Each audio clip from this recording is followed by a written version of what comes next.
Como eu falei, a gente vai falar agora sobre a nutrição na área da gerontologia. E para quem não sabe, a gerontologia é o estudo sobre os aspectos do envelhecimento. Então a gente tem que fazer, eu sempre boto esse slogan vivendo a longevidade. A gente começa o processo de envelhecimento, eu sempre falo que ela começa já no útero. Então assim, a gente tem células que vão envelhecendo, vão nascendo novas, mas depois de um certo tempo, os estudos trazem depois de 30 anos, infelizmente, e depois dos 30, as células já não se regeneram com tanta eficácia. E a gente consegue observar isso depois, 10 anos depois de 30, então 40 anos. E a cada década, essa dificuldade de regenerar as células, elas vão piorando cada vez mais, vai dobrando. E aí hoje, né, é considerado 60 anos, o idoso, e os processos, apesar de a pessoa ter toda a estética, o corpo trabalhar, mas o processo de envelhecimento está acontecendo.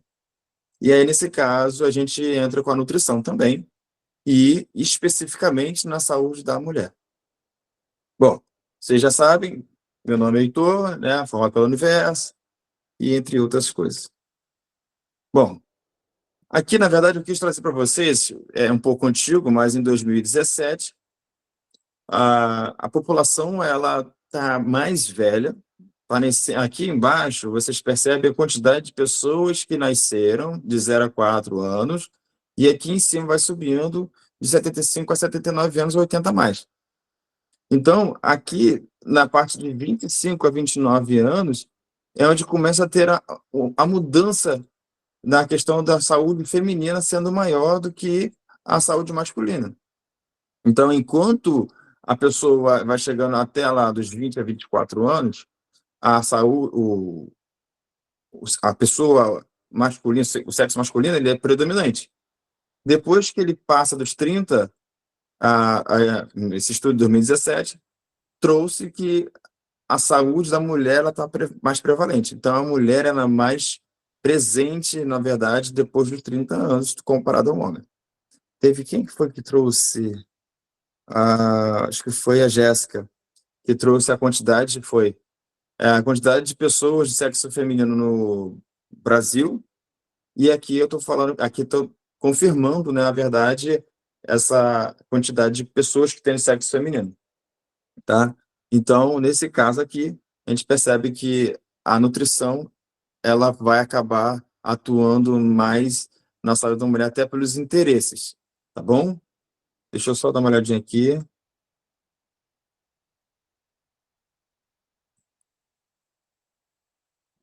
Só um minutinho, gente.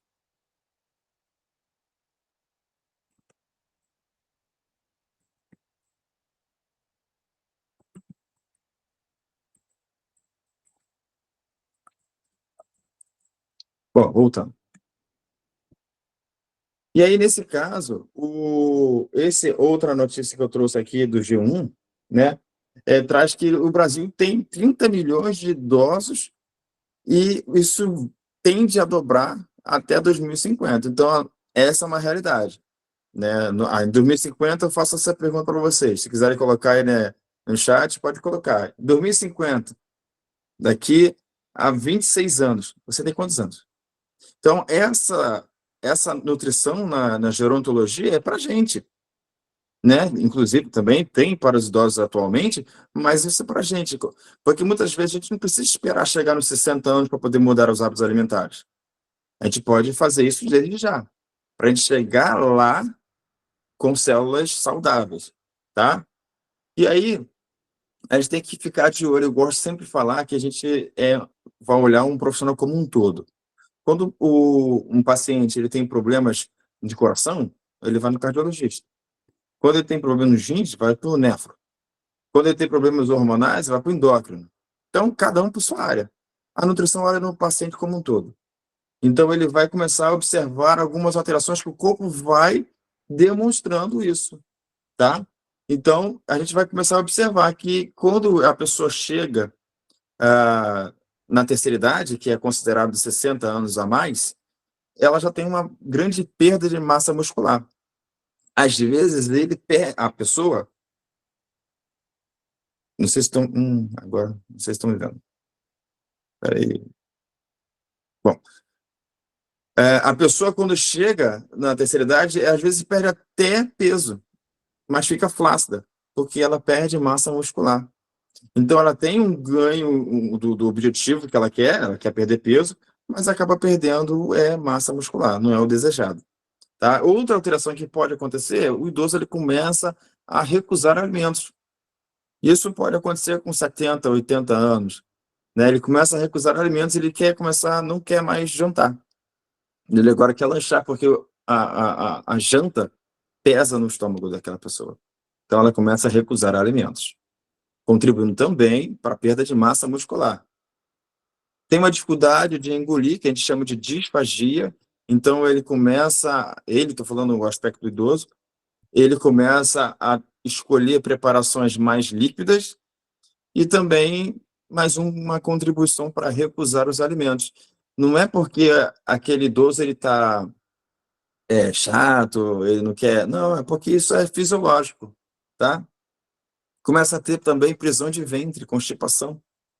Então, se ele não teve constipação até a terceira idade, agora aumenta a predisposição de ter. E aí começa a haver alguns problemas também. Então, isso também é um sinal que acontece junto com a terceira idade. Começa a ter falta de sono. O ciclo circadiano, é o sono e vigília, começa a faltar. Você percebe que o idoso ele acorda muito cedo. Ele dorme cedo, acorda muito cedo. Isso é um processo já do envelhecimento.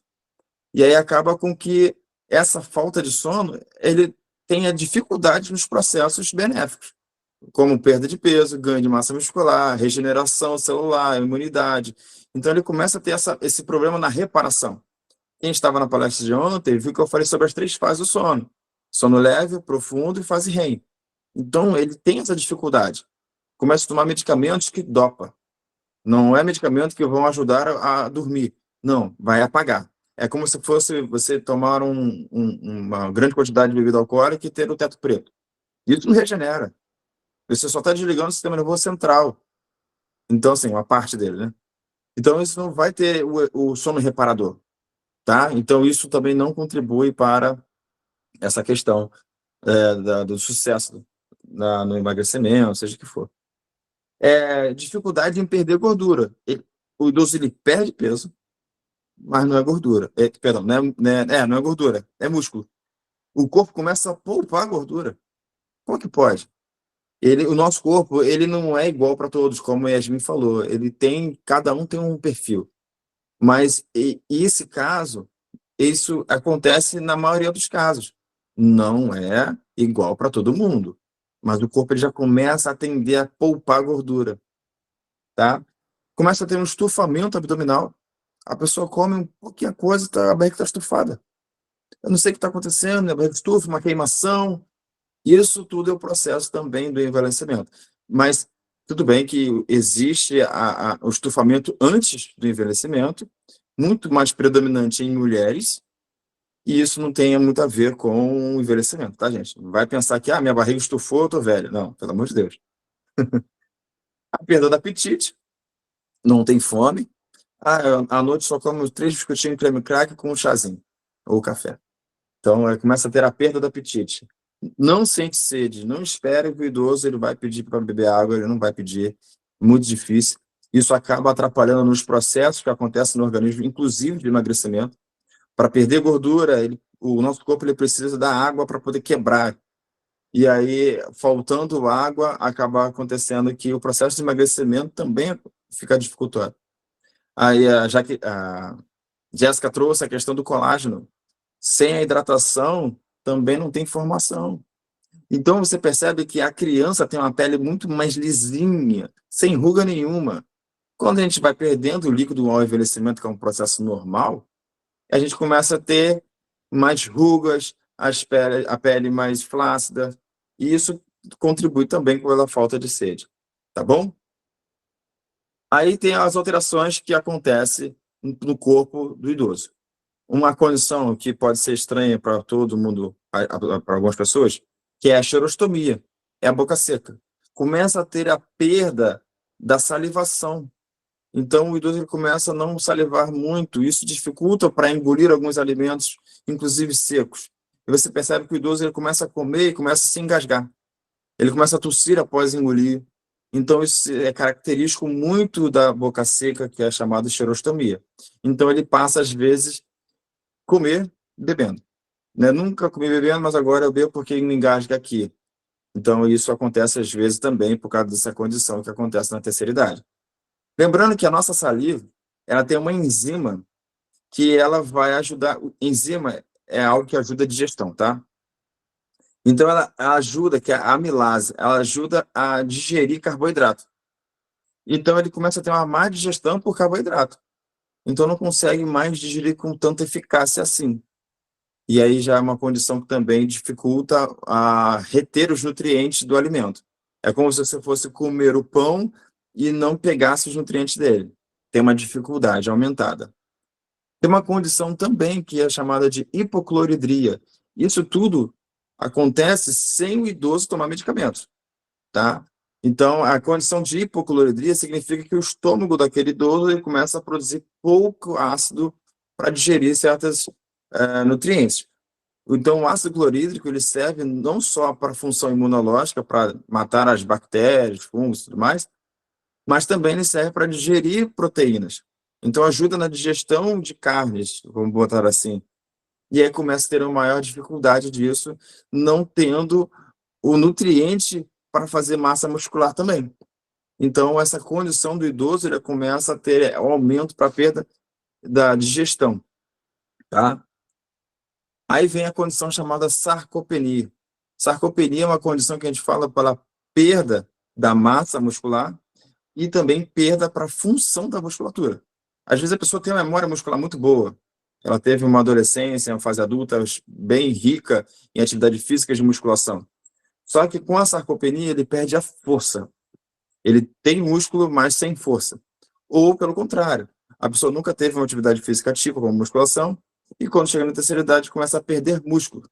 E aí, quando a gente fala de músculo, não é a área de estética aqui no que eu estou falando. O intestino é um músculo.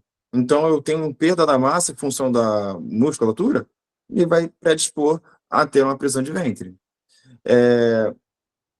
A musculatura estruturais, o idoso começa a ficar mais curvado por causa da falta da musculatura também. A mão tem músculos que são muito importantes, que dificulta a pessoa se apoiar em alguma coisa, a autonomia de comer sozinho. Então, isso tudo também vai contribuindo para a falha da autonomia. Então, a gente tem que trabalhar, tudo isso são aspectos que vão acontecer e a gente vai trabalhar na prevenção da piora, tá? E no caso das mulheres, ela vem com uma condição chamada menopausa. E dos homens, é uma condição chamada andropausa. Nesse caso, eu não vou falar da andropausa, porque aqui a gente vai falar voltado para as mulheres. E aí a menopausa é um marco, né, no caso de sintomas, digamos assim, que é mais visual, acabou a menstruação, o ciclo menstrual da mulher. Mas existe a condição do hormônio. O hormônio ele começa a parar de ser produzido com tanta eficácia. Então, o hormônio feminino, que é dito assim, que é o estrogênio, ele começa a ter uma queda brusca. E esse hormônio feminino, ele não serve só para o ciclo menstrual, ele não serve só para poder ter formação de gorduras, entre aspas, mas ele também é um protetor do tecido ósseo. Então, quando a pessoa tem uma queda desse hormônio estrogênio, ela começa a ter porosidade nos ossos. Então, ela vai vir uma osteopenia e depois uma osteoporose. Ela começa com uma baixa massa óssea e depois vai desmineralizando, vai perdendo o osso. Tá? E aí isso vai aumentando a chance de cálculo renal, porque o cálcio que tem que sair para algum lugar, sai pela urina, e aí vem a perda de massa óssea junto com o cálculo renal, que é a pedra nos rins. Tá? Então, isso são condições que acometem a mulher.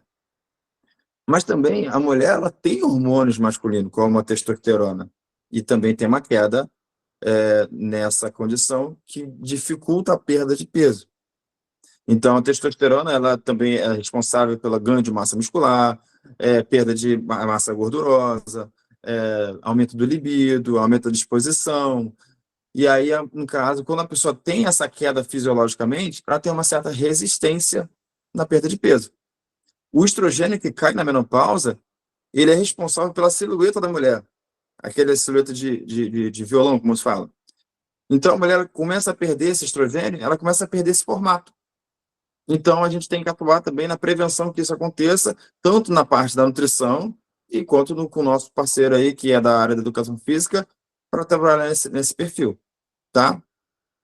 Como a nutrição, na verdade, a Yasmin falou, para não procurar um profissional, para não fazer da internet, a educação física é a mesma coisa, principalmente nesse perfil, procurar um profissional habilitado da educação física para trabalhar certo como você vai fazer a atividade correta, tá?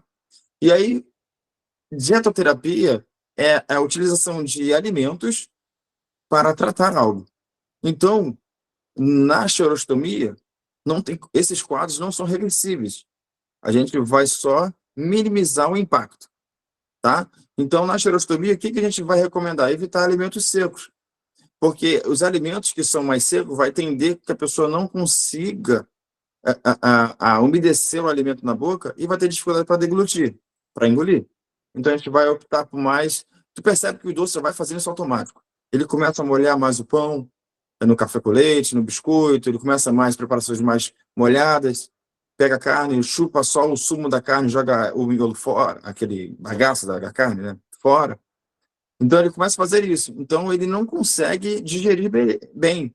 Então a gente vai começar a fazer preparações mais molhadas. Então evitar alimentos secos, aumentar o aporte hídrico. A gente vai incentivar que ele beba mais água, né? Então de tempo em tempo a gente vai ofertar água para ele, para ela, no caso. Então, oferecer alimentos com molhos. Então, a gente vai oferecer mais alimentos mais molhados com proteínas biodisponíveis ali, disponível para poder digerir. Tá? Isso para xerostomia, que é a boca seca. E na hipocloridria? Isso tudo, gente, acontece sem utilização de medicamentos. Nessa fase, geralmente acontece que a pessoa já está tomando um monte de medicamentos e piora esse quadro. Tá? Então, na hipocloridria, primeiro a gente tem que evitar alimentos ricos em gorduras saturadas. Então, assim, a pessoa já tem pouco ácido suficiente para poder fazer a digestão e vai atrapalhar com essas gorduras saturadas, que ela demora mais a digestão. Então, a gente tem que evitar os alimentos ricos em gorduras saturadas. Evitar alimentos processados. O que seria alimentos processados? É o que vê na natureza, né? São tudo que você vê que é produzido pela indústria. Tem alimentos processados que são bons, mas nesse quadro a gente tem que evitar também, tá? Que geralmente o processado é rico em gordura saturada e gordura trans. Optar por proteína de fácil digestão. Então, às vezes, aquele idoso não está querendo mais consumir carne porque é muito difícil de digerir. Então, a gente vai escolher proteínas mais fáceis, vou falar daqui a pouco, tá? E aí, aqui, ó, peixe, são carnes brancas e ovos. Então, assim, nesse caso, sempre tem... Ah, não tenho dinheiro para comprar peixe, não gosto de peixe, não quero frango, estou enjoado de frango, tem ovo, preparações com ovos, tá? E optar por refeições ricas em fibras. Por que que a fibra vai ajudar? Ela ajuda na motilidade intestinal e aí vai fazer com que o estômago ele comece a ficar menos cheio. E aí ele consegue otimizar aquela acidez e podendo digerir melhor as carnes, as proteínas, seja ela vegetal, seja ela animal. Tá bom? Sarcopenia. Qual seria a recomendação na sarcopenia? Lembrando que a sarcopenia é a perda da massa muscular e da força. Não estou falando a pessoa que é fisiculturista, não. É a pessoa normal. A pessoa obesa, ela tem músculo também. Existe uma condição chamada obesidade sarcopênica.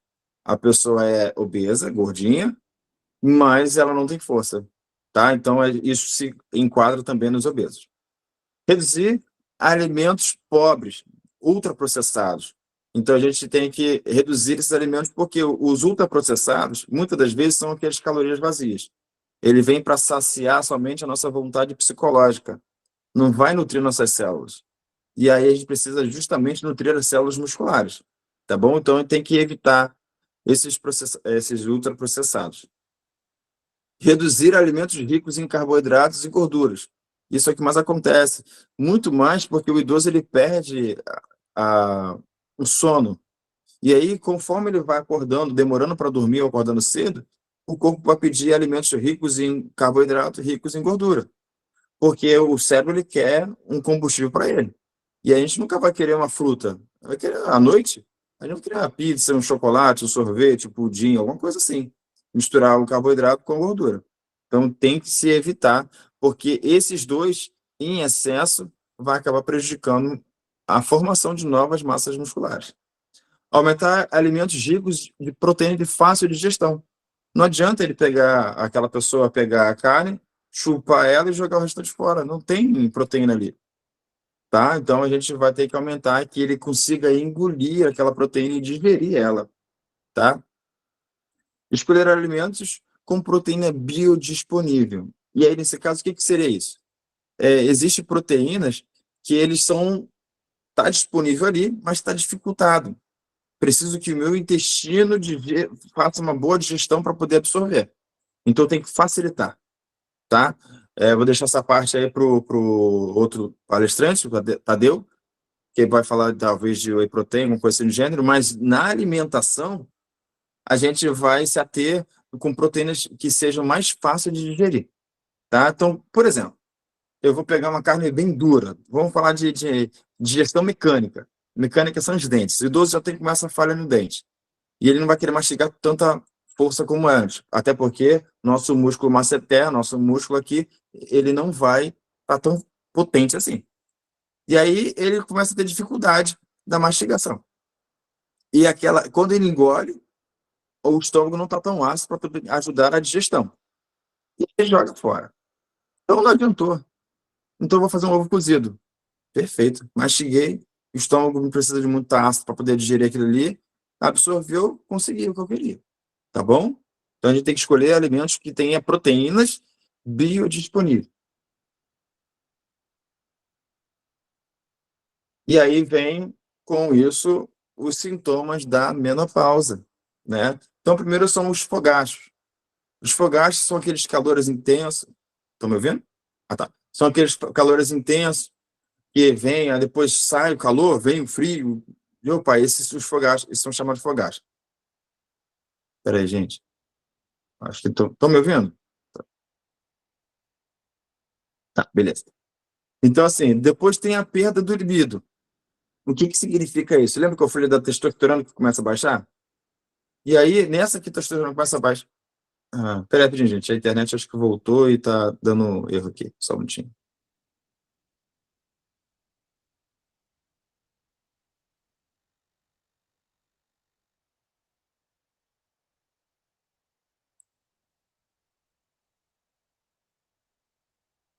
Hum. Pronto. A internet voltou aí mudou a rede. Vocês estão me ouvindo agora? Perfeito. Gostei dele. Então, vamos lá. Fogacho.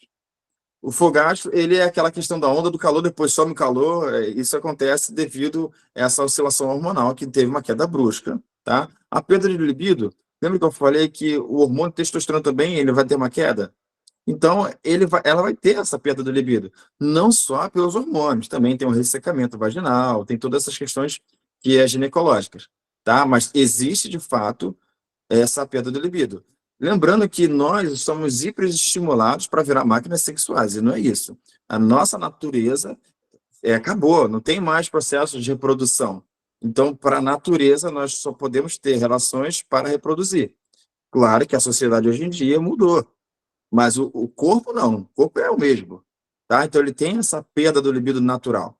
Aí, como eu falei, o ressecamento vaginal, que isso acaba tendo a questão da piora do relacionamento e também podendo ter infecções de repetição urinária. A sudorese noturna, vindo com esses fogachos. A oscilação do humor, porque o corpo está tendo um estresse e a gente repercute isso pelo cérebro, porque lembrando que ele que vai comandar todas as outras glândulas que produzem hormônio, tá? E a insônia, tá? Então esses são os sintomas da menopausa e a gente vai começar a tratar o paciente na nossa área com alimentos, com suplementos, com quem tem a fitoterapia, com fitoterápicos, quem não tem, com chás naturais, tá? Que tem esse efeito. Lembra que eu falei? O café, ele tem efeito hiperestimulante, né? Então ele tem algo. O chá também. Cada um tem a sua função, tá? E aí qual seria a dietoterapia na menopausa? Evitar alimentos ricos em gorduras, porque na verdade ele tem um acúmulo de gordura abdominal. É fisiológico. Lembra que eu falei que o estrogênio caiu? E aí a pessoa começa a ter aquela barriguinha, tá? Então a gente tem que evitar os alimentos que são ricos em ômega 6. E aí isso vale também para as propagandas que fazem. Toma ômega 3, 6, 9. Não adianta. Não vale a pena comprar. O ômega 9, o nosso corpo produz, não precisa comprar. Ômega 6, nossa alimentação é riquíssima em ômega 6. Ômega 3 que é necessário. Então, assim, a gente tem que evitar alimentos ricos em ômega 6, que são todos alimentos gordurosos que a gente vê por aí, principalmente nos industrializados. Óleos vegetais também tem, que a gente usa para coisa de cocção, também tem ômega 6. Então, a gente tem que evitar alimentos ricos em gorduras, porque, lembrando, o corpo ele vai ter uma má digestão de proteína, mas de gordura não. A gordura, ela vai que é uma beleza. Então, a gente tem que evitar. Se antes eu tinha uma dieta, aí entra o que a Yasmin falou, a gente tem que calcular. Se o paciente ele já tinha uma baixa digestão de proteína, e o corpo vai absorver gordura. E agora, na menopausa, vai ter mais baixa digestão, vai absorver mais gordura. Então, a gente tem que recalcular isso aí. Evitar café e chá em grandes refeições. Por quê? Por causa que a pessoa, esses chás e cafés, junto nas grandes refeições, porque a gente almoça, tem um cafezinho ou chá depois. Ele impede que eu absorva nutrientes. Então, não adianta eu ter um almoço tão equilibrado e depois eu passar a tomar um chá ou um café, porque isso vai impedir que eu absorva os nutrientes. Eu vou tomar um suplemento de cálcio ou alimento rico em cálcio, o café não vai deixar absorver, vai sair pela urina. Estou jogando dinheiro fora.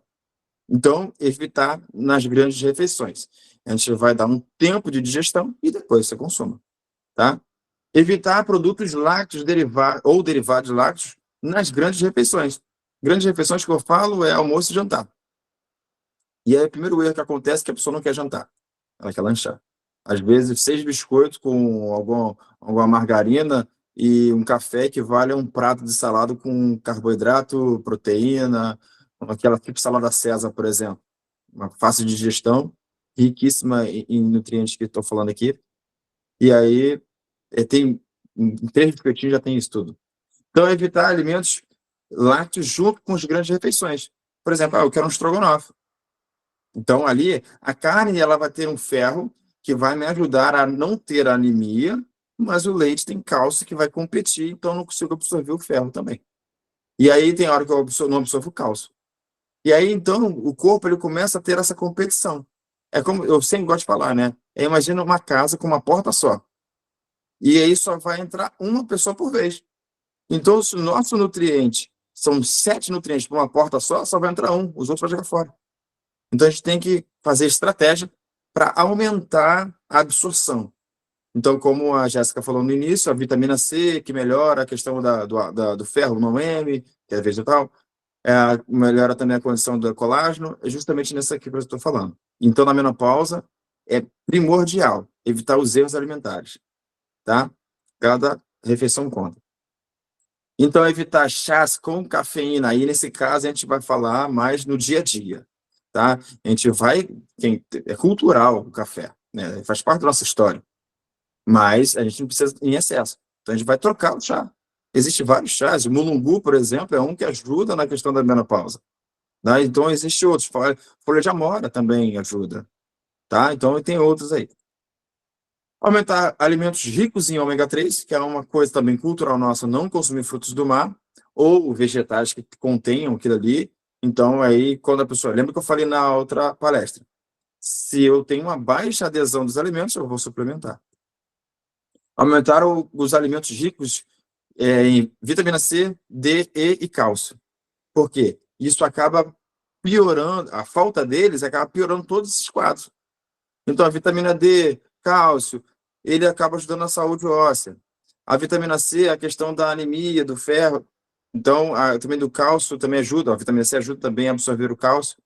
E a vitamina E é um antioxidante, que ele impede a inflamação de gorduras. Então, a gente tem que aumentar esse aporte.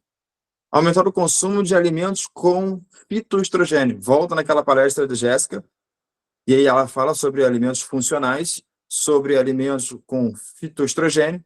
Lembrando que eu tenho uma queda, então eu vou aumentar. Se eu não posso fazer reposição hormonal, eu vou fazer na alimentação. Pelo menos 3 refeições por dia eu faço. Então, eu vou consumir alimentos ricos em fitoestrogênio com soja não transgênica. Tá? E, Heitor, eu não consigo achar, é caro soja. Prioriza. Se eu não posso mais carne vermelha é cara. Então, eu posso consumir ovo, frango? Eu posso, só me resta um pouquinho de dinheiro para poder tentar comprar algo de soja. Tá? Fontes de alimentos. Então, vitamina C, como esse material vai ficar com vocês, não vou meter muito a eles, tá? Vitamina C nos alimentos cítricos, como kiwi, morango, laranja, pimentão, mamão, goiaba, melão e tangerina. Tem a acerola que eu não botei aqui. A vitamina E, sementes de girassol, amendoim, castanha são os alimentos gordurosos. Castanha do Pará, nozes, aí tem manga, que não é gorduroso, frutos do mar, abacate, azeite de oliva, aqui tá escrito aqui, ficou ruim. Ômega 3, frutos do mar, atão, salmão, e óleos de linhaça. A linhaça, até a gente consumir a semente, às vezes a gente não consegue absorver tanto ômega 3. Mas se vende o óleo de linhaça, você tem que conservar ele direitinho, num ambiente que não bata sol, não pode levar fervura. Então você pode consumir como se fosse uma suplementação de ômega 3 natural, óleo de linhaça. Só já vou preparando, porque não tem um gosto muito agradável. Cálcio e vitamina D. Então tem leite, a gente vai priorizar o cálcio e a vitamina D, mas não precisamos da gordura. Tá? Então, leite semi-desnatado, desnatado, gosto natural, queijo, derivados de leite, amêndoa, e assim vai. Fitoestrogênio, semente de linhaça, soja, sementes de gergelim, humus. Para quem não sabe, humus é uma preparação feita com pasta de grão de bico com pasta de gergelim, tá? Alho, alfava, pistache, sementes de girassol, e assim vai. Então, temos várias opções para a gente fazer pratos. Às vezes a gente fica no mesmo. Então, é o momento de a gente começar a experimentar o novo. E a nutrição, ela trabalha nesse ambiente lindo, tá bom? Então, como que seria um cardápio para mostrar para vocês que não é tão difícil assim, tá? E nem caro. Então, no café da manhã, que vamos fazer esse pegado. O café da manhã que pode ser repetido no lanche da tarde, por exemplo, um copo não, copo, a gente não se atém a quantidades aqui, tá? Então, um copo de leite de soja não transgênica com cacau 50% e mais banana batida. Faz tipo um shake. Tá? O pão integral torrado com azeite de oliva, extra virgem e folhas de alecrim. Então, você vai pegar um pão de forma integral, tempera ele, torra ele um pouquinho, tira o azeite, tá? Bota o azeite depois. E aí você vai consumir ele com uma pasta de tofu temperado. Para quem não sabe, tofu é feito da soja. Ele não tem um gosto ruim, então ele tem um gosto meio neutro. Então você vai preparar ele, vai temperar ele, tá bom? E uma tangerina aí, se tiver na época, caqui ou qualquer frutas com vitamina C que tá ali, tá? Aí você pode também beber um chá. Almoço que pode ser repetido no jantar. Muitas das vezes no jantar a pessoa não tem tanta fome, então vai preferir algo mais leve, de fácil digestão. Então não vou botar macarrão comum, porque ele é rico em gordura. E gordura de ômega 6. Então eu vou preferir um macarrão, entre aspas, né, o nome, de abobrinha com atum, molho de tomate natural. Então eu vou comprar um molho de tomate não natural, feito de tomate. Ou faço em casa. Com queijo ralado acompanhado com uma salada de rúcula, abacate e nozes. E uma colherzinha de azeite de oliva ou óleo de chia. Tá? Então você pode fazer isso no seu cotidiano. Tá? Então, é um prato que justamente não é difícil de ser feito, não é ruim, a gente tem que estimular esses nossos dons culinários, e ainda mais hoje com a internet fica mais fácil, tá? E essas são as referências que eu utilizei para poder fazer essa palestra aqui hoje. Esse sou eu, meu contato, tá bom? De novo essa frase, para quem não estava aqui ontem, que a energia está na mesa, a nutrição é a chave para o sucesso. Pelo menos nós comemos 3 vezes ou 2 vezes por dia, então a gente tem que escolher. Ou como algo que não vai fazer meu corpo funcionar, ou como algo que meu corpo funcione. Não adianta eu ter uma alimentação ruim